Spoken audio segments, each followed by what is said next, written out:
in the news at the moment is the issue with Pauline Hanson and her proposed bill to ban the burqa nationwide throughout Australia.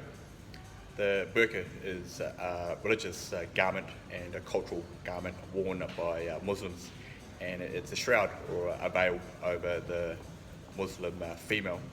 So essentially what she did on Thursday, namely the 17th of August 2017, is that she went into the Senate debating chamber in donned, I should say, in a long black burqa, and then as she found her seat and was about to move her proposed bill, she did reveal her identity and take off the veil or the burqa itself. She was confronted by the Attorney General, namely George Brandis QC, as ridiculing or mocking the Muslim community, which makes up about 500,000 of Australians out of a 24 million population.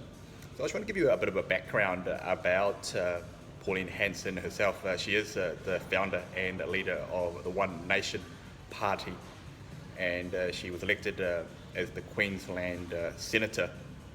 So she is very controversial and is well known for her anti-immigration policies, especially targeted against Muslims.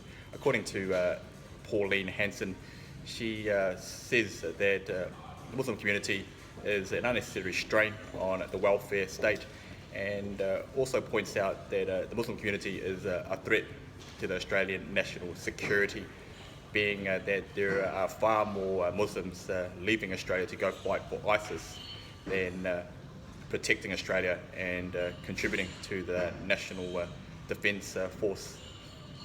So her proposed bill is another anti-immigration policy initiative. So she's looking to ban the burqa nationwide, and her policy justifications are twofold.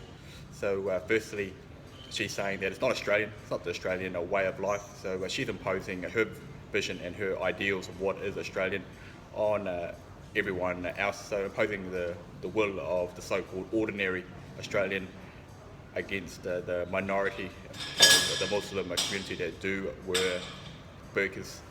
And her second policy justification is that the burqa shouldn't be worn in certain situations that you would encounter in everyday life. So just in the camera here, one situation is that you obviously wouldn't wear a burqa in the court or in a bank, or when you're being questioned by a police, because it's very important to know your identity. But there are other items of clothing, bearing in mind, that will conceal your identity, and there's no reason to ban them at all. For example, with the balaclava, the baseball cap, or a pair of sunglasses.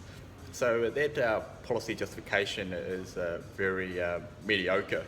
But the main reason that she is banning the burqa, I believe, is that she has an issue with the burqa being a symbol of the Muslim faith, which is perhaps a religion that might not be consistent with the values and the democratic rights that Australia adheres to. But the counter argument being that banning the burqa itself, it removes the freedom and the right for Muslim women to choose whether or not they feel that they have the need or the right to be wearing a burqa like that.